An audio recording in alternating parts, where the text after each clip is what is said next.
actually right next door, so we saw it when the car rammed. Kula Gandhi says she was just ending a conference next door to the True Cornerstone Church of the Apostolic Faith when she saw a vehicle crash into the church. What was going through your mind? Oh my gosh, what in the world is going on? Mobile police say they answered a report of one shot and found a woman on the ground suffering from an apparent gunshot wound. My girls were with us, and so it was a shock. It was something that I never ever want to experience again. Police say the suspect fled the scene as they arrived, but they chased him and he came back to the location. As officers approached, police say the suspect fired a self-inflicted gunshot. Then officers returned fire, hitting the suspect's rear bumper, but the suspect pulled the gun on himself and was killed. Police say his vehicle then crashed into the church. This whole wall has just been completely demolished when the car ran. We talked to a person who lives nearby but didn't want to be identified. We don't know how to live these days. We don't know if we can step out our doors or we're going to get shot down. Police haven't released any names. They say the woman was taken to the hospital with serious injuries. The young lady who he shot, she was on the ground. After he sped off, we came over here and we were praying for her, and she was already praying. She was already calling on Jesus. Her faith was not shaken at all. Now, Gandhi says the church will have services tomorrow. They're also collecting to make repairs. You can log on to our website at fox10dv.com to learn how to help. Hey, it's Tieesha, and I'm back with another great video. And I did not plan on doing this video, but it just kept repeating in my mind all day, and I know that I feel like crap if I don't say anything about it. Now it's been a minute since I did a video about the church. However, this one here, this is like my worst fear, and it just keeps happening, and I hope that using this story and breaking it down like this can help save someone's life. Okay, now this story comes out of Mobile, Alabama, where I believe yesterday, the date was yesterday, and this was shared on a Christian Post and a few other news stations, where a woman was shot in the chest by her husband, who then turned and gave himself a self-inflicted gunshot wound, resulting in his death. There's a lot of pieces to this puzzle, but I want to kind of break this down using my professional and also personal experience to break this down and also shed some light on some things that are very dangerous in the church that I want you to be aware of. So, Prophetess Woodard, she was the victim. She was giving a sermon at this church in Mobile, Alabama. Following that sermon, her husband came to the church armed, demanding to see her, and when it finally happened, he shot her in the chest. She survived. However, he led police on a chase, came back to the church, and then gave himself a self-inflicted gunshot wound that ended his life there at the church.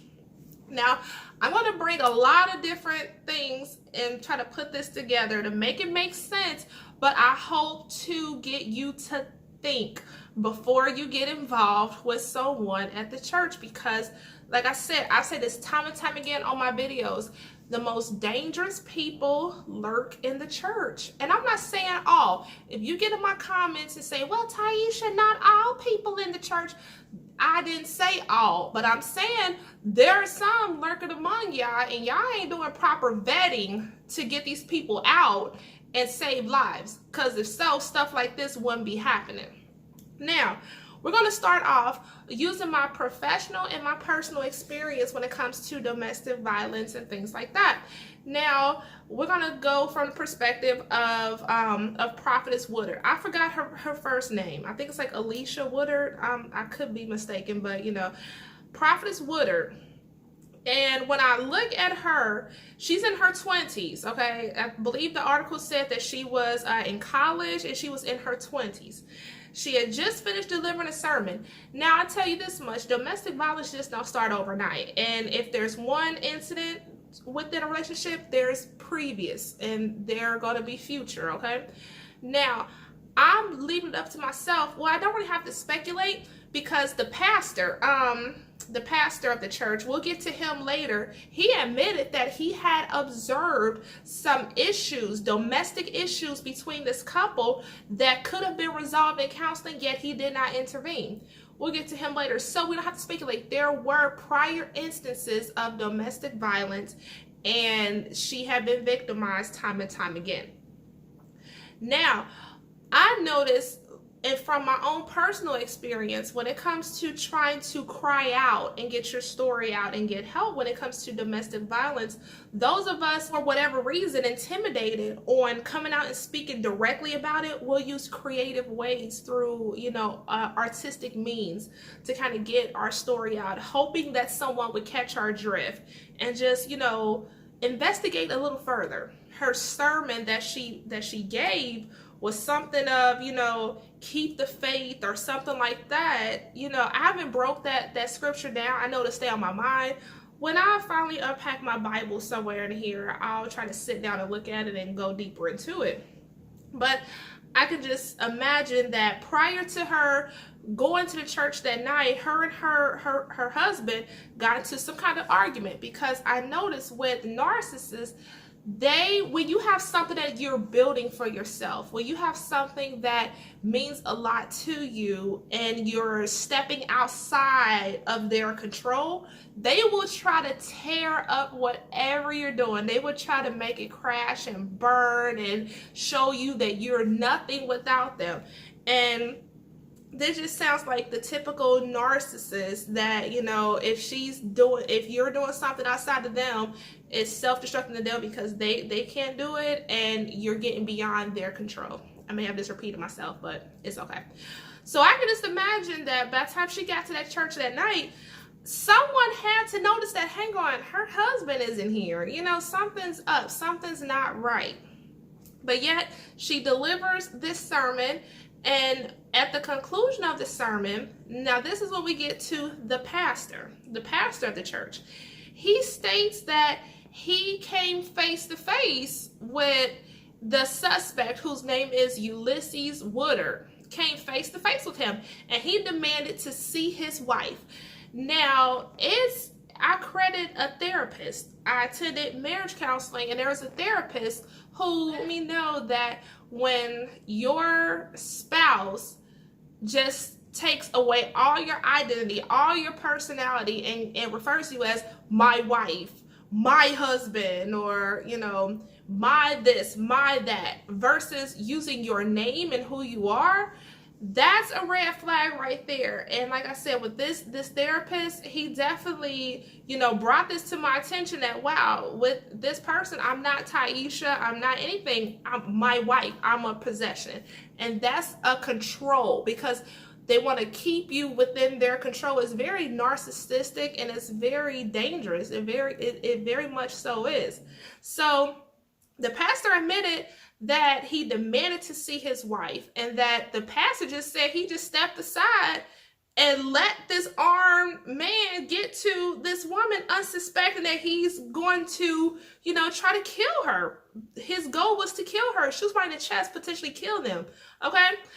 So he just says it's domestic issues. He knew he had prior knowledge of domestic issues, yet he just stepped aside. And that's what you see right there. Like, your pastor is a beta, because you're supposed to be this man of God. You didn't sense danger. You did not, put your foot down, say, you know what, I'm going to get in the middle of this. Then some people, on the other hand, may say, well, that's not his place. He got a family too. He could have pulled the gun on the pastor. He could have pulled the gun on anybody, which he did. But there was no safety mechanism, no protection for these church goers and their families, nothing. Okay, this maniac is wreaking havoc in this church with a firearm, trying to kill people.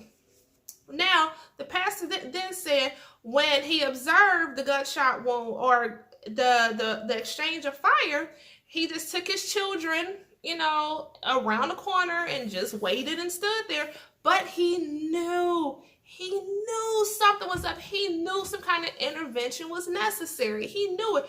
Where were the other men in the church? I'll get to that in a minute. I'll just get to that in a minute. Now, The first lady, she comes on. Kula, what her name is, Kula Gandhi. Yeah, Kula Gandhi. She comes on. Her house looks raggedy, but you know, she is servant of the Lord, you know, but she says that she also noticed or observed the gunfire exchange. She observed the victim. She was even present when the victim is laying on the ground holding on to life. And her and all the rest of people can do is just stand there and pray. Like, don't y'all know basic first aid, how to stop a sucking chest wound, or you know, what are y'all thinking? Just stand there and let somebody cling to life. You stop the bleeding, you prevent them from going into shock. What are y'all studying in these churches to where all y'all can do is sit there, freeze, and not render aid? The victim laying there on the ground calling on to Jesus, like, okay, Jesus didn't stop the gunshot wound. Jesus didn't intervene and get you away from this man before he shot you in the chest. Y'all stand there just, yes.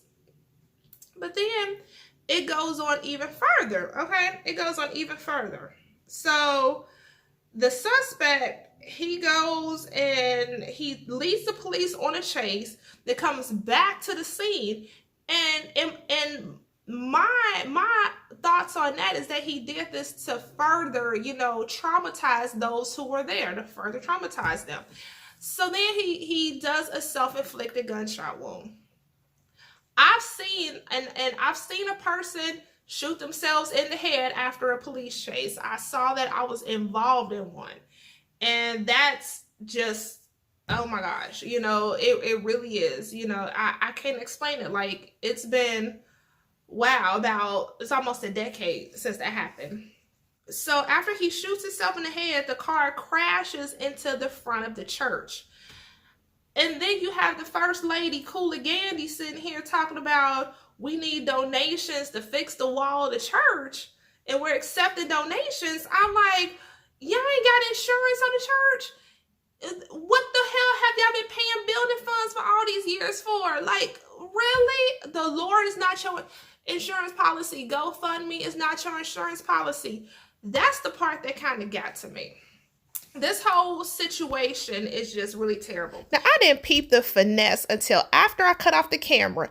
Now, the first lady talking about getting funds to rebuild the wall, the pastor talking about getting a new church in a new location, but ain't near one of them taking up a love offering or GoFundMe for the shooting victim. They about some bullshit, and the finesse game has just been exposed. Man, the hell with these churches. Now, we're going to get to the suspect. Now, I posted on Facebook last night about how I run people's names when I come in contact with them. The court records for the majority of counties across America are free for you to search their names. So when I meet someone and, I want to know if this is a safe person for me to be around, for me to get to know this person. If not, I need to kind of disappear from this person. I look at the court records. I look at the traffic, civil court dockets, and sometimes it even shows you domestic relations court. So I look it up. You damn Skippy, I look it up. And I went ahead and I looked up Ulysses Woodard and the city of Mobile's court records. And look what I found. A history of domestic violence. A history of domestic violence. Now, it says that Prophetess Woodard, she was in her 20s. And I'm willing to bet that the complainants in these cases of domestic violence with Ulysses Woodard was not with her. So this is a history of being a violent person in relationships, a history. Now, why is it that the church does not teach the parishioners to vet people like this? Okay, this should be common knowledge on how to vet people before you get involved with them. Hell, I don't give a crap if they're in the military. There are people with security clearances in the military who have arrest records and stuff like that. You look deep into a person before you get involved with them, especially if you meet them in the church.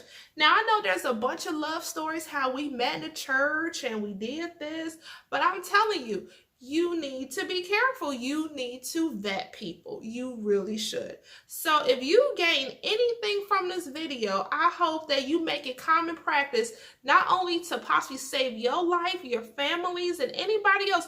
You may share this information with a friend or a family member who just think that just because someone walked through the gate, the doors to the house of the Lord, that they got the right intentions in mind. No, they don't. They're coming in there looking for victims and to wreak havoc, okay? This is totally just, I don't know, it's crazy. If I can recommend a book to you, I'll put it in the description. Please click on this book and buy it. It's called The Black Church, Where Men Pray and Women Pray. It's by Deborah Cooper. I may have gotten the title mixed up, but it will be in the description. I had that book, read it cover to cover, gave it to somebody, and never got it back. So I need to go ahead and buy it again. So I just urge you to please stay safe. Why is it that this church did not have proper security in place? Why didn't this church, if there's an all-seeing, all-knowing God and no weapon formed against these shall prosper, it just prospered all night? You know what I'm saying? I don't get it. The group that I'm in that shared this story, you know, the creator of the group kind of sort of wanted to have a back and forth, but I'm like, it's time for us to stop standing here and praying, and we need to start being hard targets. We need to be a vanguard for each other, okay? Ain't no way in hell I'm going to allow this brother or this sister to go through domestic violence or let somebody get to them without intervening. I'm sorry. And people might say like, well, it's dangerous, you know? And I just put it this way. I will put it this way. Yes, domestic situations can become deadly. Yes, they can. I thought about it every time I responded to a domestic violence call as a police officer. All the time. All the time. And I even thought about it every day while involved in my own domestic situation. But you can't just disregard everybody and say like, well, I'm not going to get involved. I'm not going to get involved. Because if you don't get involved, what right do you have to show up at this person's funeral? Or, you know, just, I don't know. It's going to mess with you for the rest of your life. Even if the most you do is just text that person every day, domestic violence hotline, you know, shelter numbers, just be there. But I'm sorry, I will never advise someone to stay in a domestic violence situation. You gotta go. I don't care if I help you get away 99 times and you go back 99. I just hope that one time you do get away, you stay away, okay? You don't know what all the pieces are in a person's domestic situation, but you got to do what you can to help them, to help prevent them getting involved in one. And I must say, people in Mobile, especially the males there, they had in a church. They say, I was raised in a church, but these are the most demonic ass people you would ever come across. That's why, you know, in the other post I put up, some brothers kind of got on me, but I can't.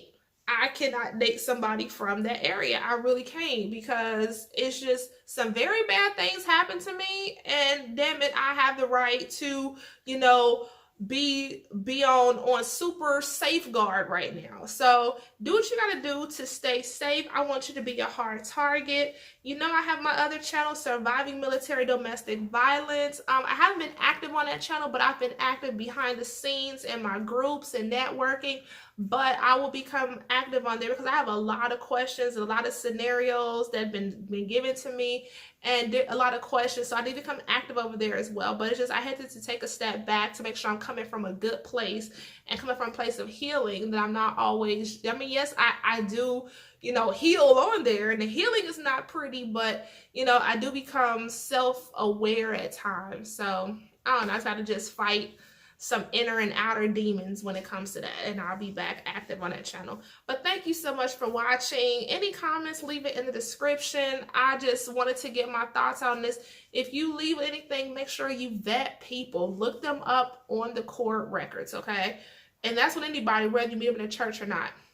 Keep yourself safe, keep your children safe, keep your family safe, and watch out for each other, okay?